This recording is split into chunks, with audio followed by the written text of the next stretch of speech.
Uniform civil code पर एक बार फिर से बहस छिड़ गई है। प्रधानमंत्री नरेंद्र मोदी ने जैसे ही यूसीसी की वकालत की, all India Muslim personal law board ने बैठक बुला ली और फिर यूनिफॉर्म सिविल कोड को संसद में उठाने का प्लान भी तैयार कर लिया गया। साथ ही यूसीसी पर दलील भी दी गई है। आपको बताते हैं कि यूसीसी क्यों जरूरी है और इसके खिलाफ दलील क्या दी जा रही है।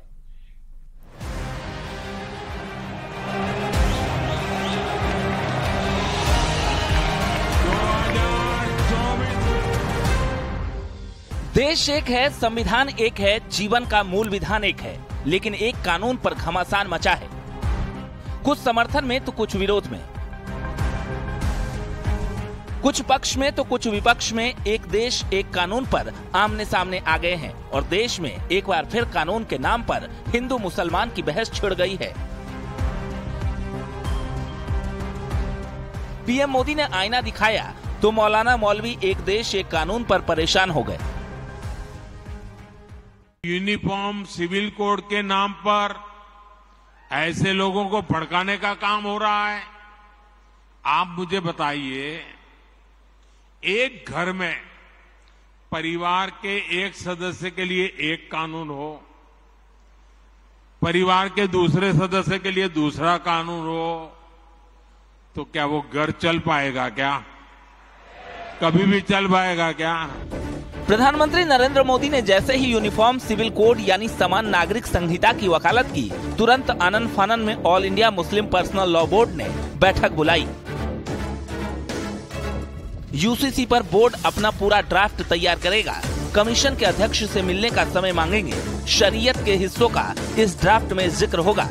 यूसीसी के मुद्दे को संसद में उठाने की तैयारी।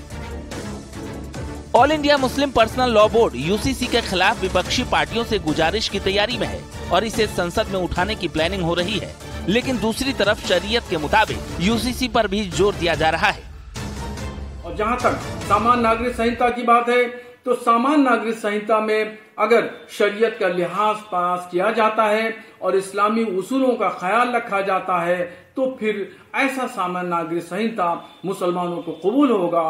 वरना फिर वही बात होगी कि ये एक तरीके से थोप दिया गया कानून है। क्योंकि इन कम्युनल कारीगरों की क्रिमिनल करतूत के चलते जो कॉमन कोड कारागार में कैद था, उसकी रिहाई का वक्त आ गया है और यही उस कॉमन कोड की रिहाई का वक्त इनकी परेशानी का कारण बना हुआ है। क्योंकि अगर आप संविधान सभा से लेकर के, सड़क से लेकर के, संसद से लेकर के सुप्रीम कोर्ट तक देखें, तो सब ने कॉमन कोड की जरूरत को मजबूती से बताया। भारत में यूसीसी पर हाय तवा मचाने वाले ये भूल गए कि वो जिन देशों का हवाला देते हैं, वहाँ के कानून के हिसाब से अगर इंसाफ होने लगे तो अपराध पर सिर कलम की सजा क्या उन्हें कबूल है? ऐसे हम नहीं, बल्कि शरीयत के हिसाब से बने कानून कहते हैं। दुनिया के तमाम ऐसे देश हैं जहां यूसीसी जैसा ही कानून है, यानी हर नागरिक के लिए समान कानून। ज्यादातर मुस्लिम देश शरिया लॉ फॉलो करते हैं। पाकिस्तान, इराक, ईरान, यमन और सऊदी अरब जैसे देशों में सबके लिए एक ही कानून है। इजिप्ट, सिंगापुर, मलेशिया और श्रीलंका जैसे देशों में शरिया लॉ सिर्फ पर्सनल लॉ के रूप में लागू है। इजराइल में अलग अलग धर्मों के लिए अलग अलग फैमिली लॉ है। अमेरिका सहित ईसाई बहुल देशों में शादी, तलाक और संपत्ति से जुड़े मसलों के लिए सभी नागरिकों के लिए कॉमन लॉ है।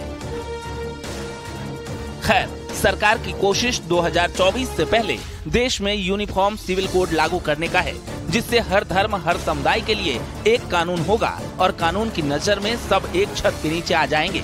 लेकिन इसका भी विरोध खास धर्म पर सवालिया निशान है। Bureau report, news 18।